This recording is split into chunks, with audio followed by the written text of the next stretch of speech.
The person you trust most often becomes the one who cuts the deepest, a chilling truth that many learn far too late. In a world where vulnerability is seen as weakness, blind trust can be your greatest downfall.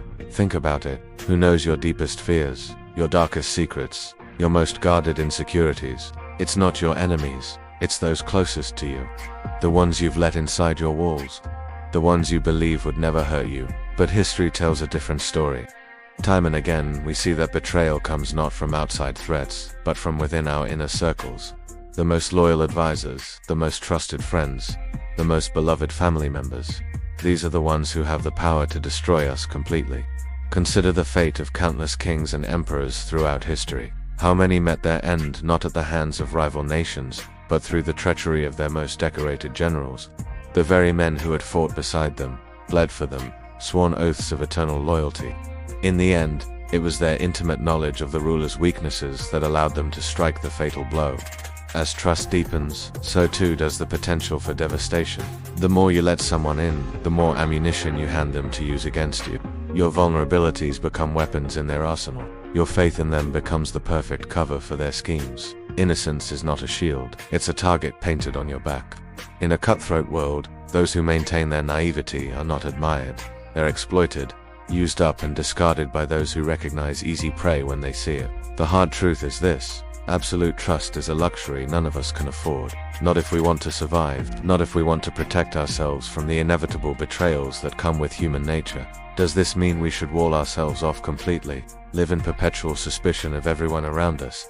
No, but it does mean we must be vigilant. We must recognize that even those closest to us are capable of causing us harm, whether intentionally or not. Trust, but verify. Keep your circles small and your secrets smaller. Remember that loyalty is earned continuously, not given blindly. And above all, maintain your independence. Never become so reliant on another that their betrayal could destroy you completely.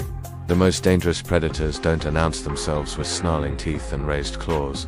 They come to you with warm smiles and open arms. They gain your confidence slowly, patiently, and when the moment is right, when you're at your most vulnerable, that's when they strike. History is littered with the corpses of the trusting. Those who believed that their pure intentions and open hearts would protect them from the darkness in others. But innocence is not a virtue in this world. It's a weakness to be exploited. Look at any major betrayal throughout time. Julius Caesar, stabbed to death by a group that included his close friend Brutus. Jesus Christ, sold out by one of his own disciples. Time and again, it's those on the inside who pose the greatest threat. Why? Because they have access. They know your routines, your habits, your vulnerabilities. They've seen you at your weakest moments. And that knowledge is power. Power that can be wielded against you with devastating precision. The cruel irony is that the closer someone gets, the more damage they can do. A stranger can hurt you, sure, but only someone you truly love has the power to break you completely. To shatter your world and leave you questioning everything you thought you knew. This is why kings throughout history became increasingly paranoid as their reigns progressed. They recognized a fundamental truth. The more power and trust you give someone, the greater the temptation for them to betray you. Even the most loyal servant may eventually decide that they deserve the crown for themselves. So what's the solution? Do we give in to paranoia, pushing away everyone who tries to get close? Do we resign ourselves to a life of isolation and mistrust? No, but we must be smarter. We must be more discerning in who we allow into our inner circles. Trust should be earned, not freely given. It should be a gradual process, with layers of intimacy revealed slowly over time. And even then, we must maintain healthy boundaries. Never hand over the keys to your entire kingdom, no matter how trustworthy someone seems. Remember, the most dangerous wolves don't howl. They don't bare their teeth or make their intentions known. They infiltrate the flock, blending in perfectly until the moment they're ready to strike. By then, it's often too late. Innocence may seem pure and admirable, but in reality, it's a luxury we can't afford. Not in a world where everyone is looking out for their own interests first. Not in a society that often rewards cunning over kindness.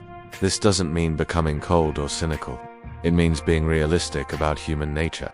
It means recognizing that even good people are capable of bad actions under the right circumstances. It means protecting yourself without completely closing yourself off. Trust, but do so cautiously.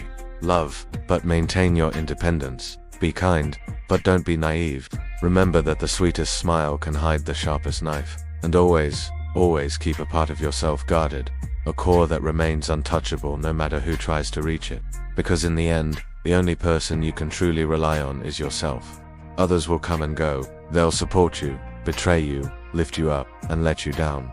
But you'll always be there. So invest in yourself first. Build your own strength, your own resilience. Become someone who can weather any storm, withstand any betrayal. The world is not as innocent as we might wish it to be. People are complex, driven by a myriad of motivations that we can never fully understand. To navigate this reality successfully, we must shed our naivety without losing our humanity. We must learn to trust wisely, love deeply, but always protect our hearts.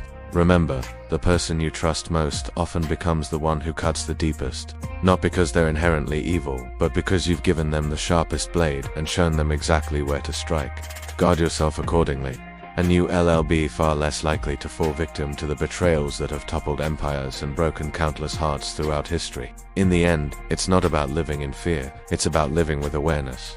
It's about recognizing the potential dangers without letting them paralyze you. It's about finding the delicate balance between openness and self-protection. Because, while trust can lead to betrayal, it's also the foundation of every meaningful relationship we'll ever have. So trust, but do so with your eyes wide open.